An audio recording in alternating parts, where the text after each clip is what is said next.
My living room in Portland, Oregon. It's kind of a dark day outside right now, so I just decided to stay inside. I thought about doing something like looking at trees when they don't have leaves on them and telling you some plant nerdy things. That'll probably happen. We got all winter to do that, so I'm not going to worry about it. But today, um, I think I'm going to share this. I've been trying for 2 days. Matter of fact, this is like take 6. I'm not going to lie. This is take 6. And I was trying really hard to figure out what I was going to do. But before I get into what I'm going to do here, I wanted to welcome you to my channel. Um, and I want to thank you for checking it out and for I'm hoping that you'll decide to stay. I'm a little discombobulated these days, and I combobulated. Is that how you say it? Um, and in part because my life has been basically like a basket of fruit thrown up in the air, and I'm trying to make sense of everything since my husband passed away. And quick update for those of you who've been hanging around for a while. Probate has begun. I am now legally the executor of the estate, and I have the joy of going through the classes. I don't know what that's going to entail. I still have to read the stuff. I just got it in the mail yesterday. Um, so I'll be doing that. I have a couple months to do that, so I'm going to get that done as soon as possible so I have everything, like all my ducks in the row. I am a person who does things by the book. I'm pretty much black and white that way. Life just goes so much better when I do. Anyhow, today I was going to talk about myself. And, I tried 6 times or 5 times. I did 5 times. I tried to kind of pull back the curtain on my past, and I couldn't. So, what I'm going to do instead is I'm going to share another song with you that I wrote. This is unrehearsed. I'll warn you. Unrehearsed. I'm not going to play the guitar. I'm not going to play the piano, by the way. Boop. The piano's unburied. I can play it now. Yay! I'm so glad. Yeah. I haven't played the piano for a while. For a while, it hurt too much. My body was in too much pain. But I'm able to sit there for a little bit and play now, so I'll be doing that. So, in the spirit of kind of what I've been doing, with my last video where I shared a song that I wrote and played my guitar, this one I'm going to sing, only this one I'm going to do a cappella. Forgive the foibles. I am unrehearsed. I have not been practicing, and plus I've gotten older and my voice isn't quite what it was. It's one of those things that you grieve when you're older. You realize, oh my gosh, there it goes. But you'll still get the gist of the song. So here it goes. This was a song that right after Ben passed away, God just brought it in my mind, and it just kept going over and over in my mind. And it's called In Your Love. It's amazing how powerful songs are. And I know you probably have all been touched by songs at times in your life. Well, this one, I was blessed enough to have God bring it through me. That's why I say I don't really write these. They're really inspired. There's a couple of them that I've written that actually, one of them I wrote in 15 minutes. I'm not kidding. That was freaky. But yeah, they're all really, I think, born from my relationship with the Lord or what's going on in life, that kind of thing. Well, this one's called In Your Love, and I'm going to give it a go. I'll give you a little backstory. Paul's testimony of contentment in Matthew 6:24 through 34, with the parable of the rich man and his barns, and Luke 12:21. Just different things really spoke to me before I was writing this. So this is a culmination of those things. O Lord, I am full of your goodness. O Lord, how my heart it does swell, till it pours o'er its banks with thanksgiving, for this love you have shown me so well. In your love I am wanting for nothing, not for shelter, nor food, nor for friend. So the heart of this servant rejoices. In your love all I've needed is found. When my heart it was near to despairing, born of need and of grief, I near drowned, till you reached out your hand of all caring. In your love all I needed was found. In your love I am wanting for nothing, not for shelter, nor food, nor for friend.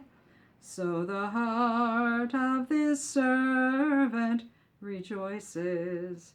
In your love all I've needed is found. In your love all I've needed is found. This book, this is songs I've written. I hope that you appreciated that song.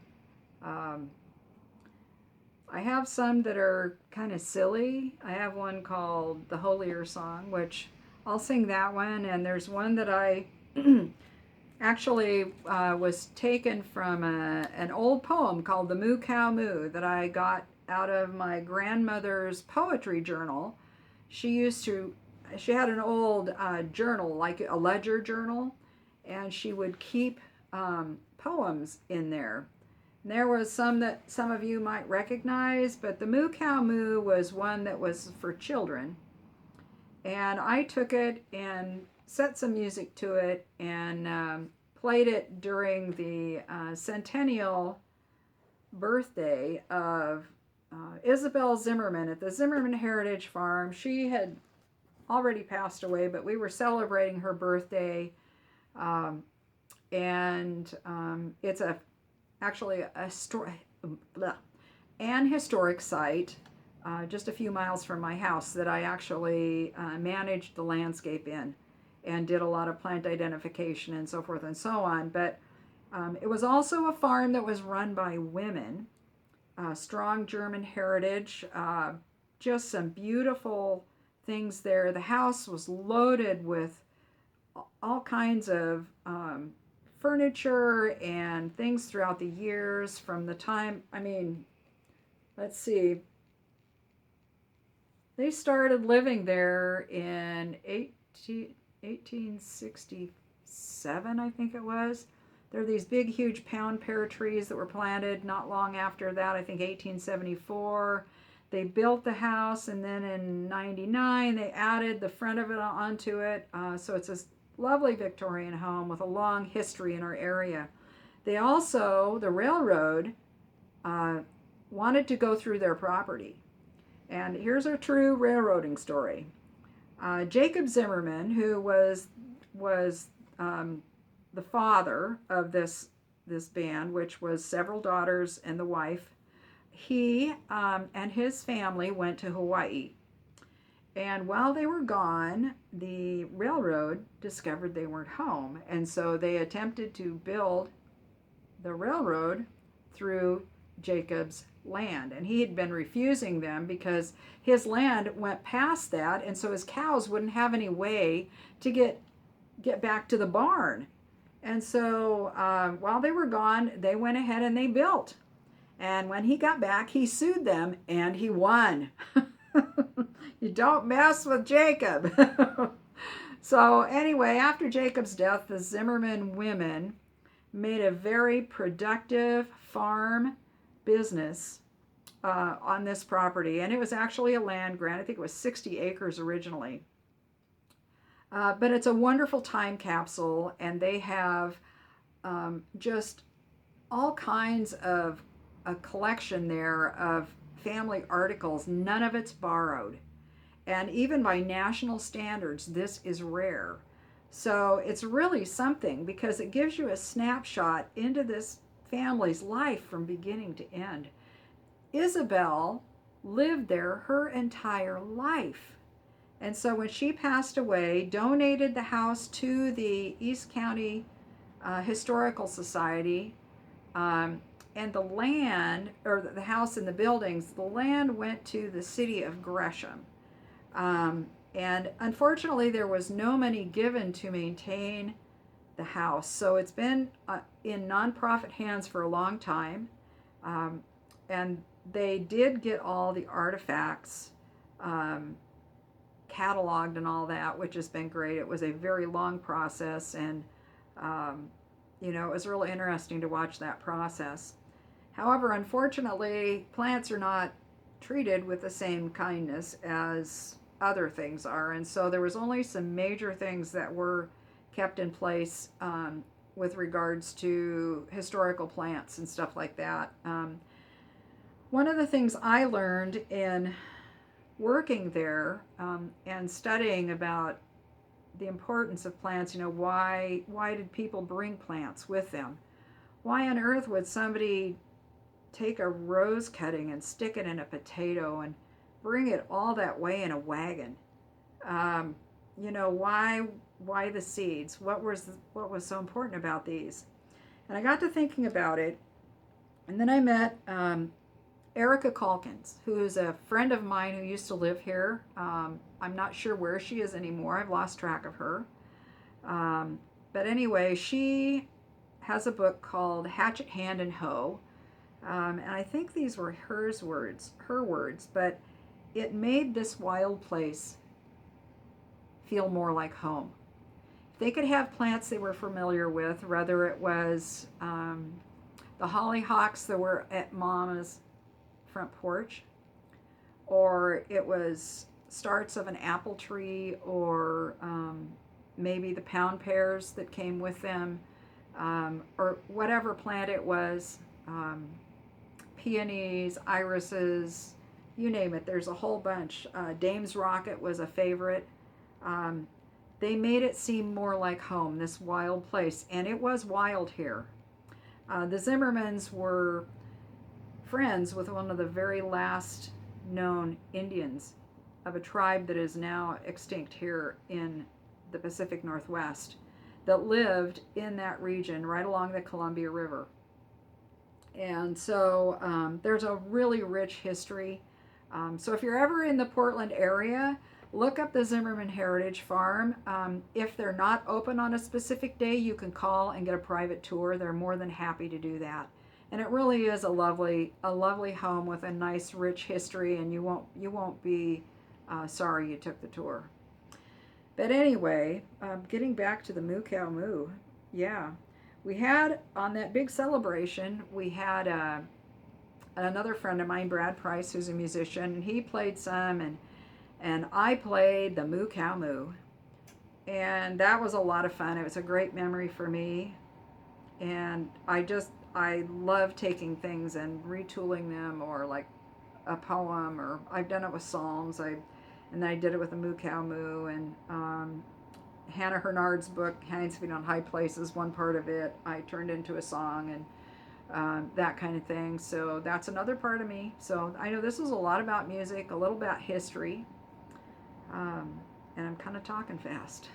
Take a breath, Hicks. So anyhow, yeah, I'm only 14 minutes in. I'm looking at my clock here. Let's see. So I mentioned something about my life being like a basket of fruit that's been thrown up in the air, and it truly has been. And with regards to that, I am trying to figure out what the future is going to be. I'm praying about it a lot, and I'm thinking about it a lot. I'm not being in a hurry about it. I do get to sell this house, and I say get to because I've wanted to move from this very busy street for 29 years. And I'm finally going to get to, but the only sad part is that my husband isn't going with me. No, unfortunately, I don't get that journey with him. So this is me trying to recapture who I am and who I am supposed to be, and finding out what the next chapter is. And so if things seem a little scattered here, that's why. And I'm hoping I can get my footing under me enough to do some um, tutorials. I do want to do some tutorials. I'd love to show you some things that I cook, and I'd love to do, really, really love to do some plant tutorial things. DIY things, whatever.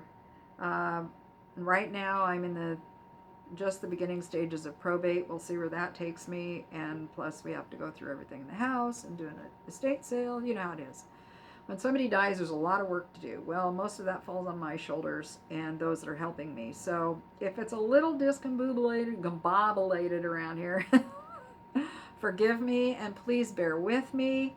I hope that you'll hang around, and those that are new here, I hope that you'll subscribe and watch this exciting journey, because I think it's really going to be exciting. I really do. I have hope for the future. I had a lot of dreams here that were never realized.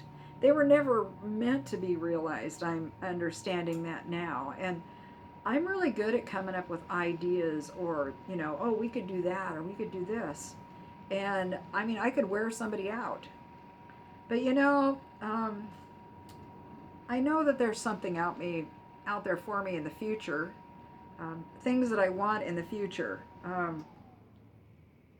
I'd like to have a little house with a studio for my art, and whatever, metal stuff that I do, because I like playing with metal too.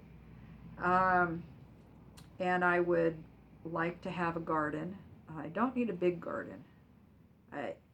For those that are new, I have a back injury and bad knees and fibromyalgia, so my energy and strength is limited. But I would like to have something. I will have herbs, rosemary and lavender, even if I have to grow them in containers. I will have those plants. I love those plants. So yeah, that's what I would want, and somewhere quiet. I have lived on this very noisy, busy street long enough, and my soul wants quiet, longs for quiet, is hungry for quiet. So I'm really hoping that is in the cards. Kind of a wild dream I have is that my son and his future wife will be able to move out of their house where they are, and that I will be able to go with them, live close by them, or even on a second house on a property, and that I can work with them in either a small farm or a homesteading kind of capacity. I imagine they will probably have to work for a while. I don't know. I don't know what the future holds either. I know that we are all hard workers, and that we all have been given particular gifts and talents. But it would be a joy to me to have my son at my side, to be able to do things like keep bees. He actually helped a beekeeper. So it's one of my things. I would love to have bees. I would love to have chickens, have a couple chickens for me, and that kind of thing. Or maybe a big flock. I don't know. With their help, I could do a big flock. But I'd really like to be somewhere where I could have woods close by that I could walk around in, or a field or something. Because right now all I have is a lot of asphalt and a lot of car noise. So anyway, I'm looking. I'm dreaming. Jess, I'm dreaming. And I'm going to be 64 in April. By the way, the shindig is my birthday weekend. You that are going to the shindig. Yes, it's my birthday weekend, so I'm going to be celebrating with you guys all weekend.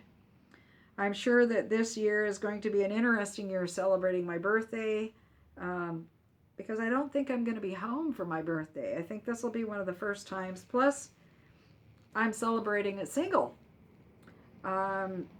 So I will be actually, for the very first time in my life, going to the southeastern United States, someplace I've never been, flying further away from home than I've ever done before, and meeting people that I've never met personally. I know them online, and it is crazy. This is like the most insane but exciting thing I've ever done. And I get to spend time with some dear friends in Georgia, just outside of Tyrone, Georgia, or just outside of Atlanta in Tyrone, Georgia, my friends, the Mounts.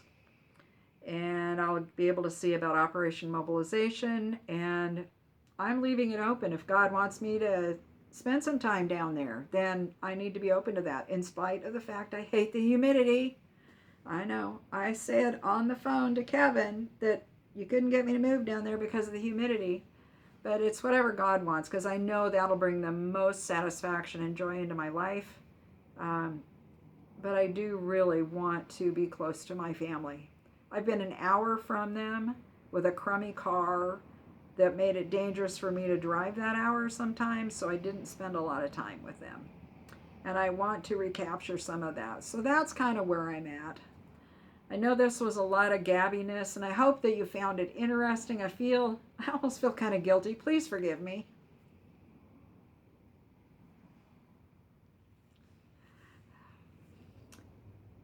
I just am so grateful to have you to talk to, and to have people who have gone through similar things, have gone through disappointment and transition, and are encouragers. It's one of the things I love about this community is the spirit of encouragement is huge, and I've needed it. I've needed these beautiful, wonderful people in this community, and thank you to each and every one. So anyway, I'm taking a breath. Whew, sorry, it is hard. It is hard right now. Emotions are right here a lot. But I'm going to leave it at that. I'm going to say thank you to those of you who have been here for the first time. Thank you for all of you who bore through the 23 minutes or so that I've been on here talking and sharing and singing, and I am grateful. Please remember to hit the like button on your way out. Oh, by the way, I have a mailbox now. Woohoo! There's a mailbox down in the About section. You'll find it there.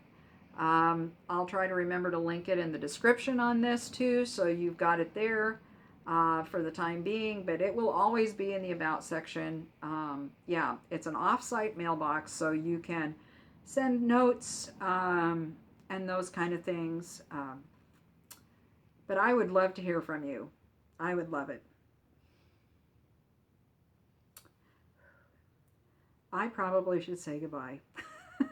Anyway, I thank you so much. This is Patty, the Tinkerer's wife. Tearfully grateful. God bless.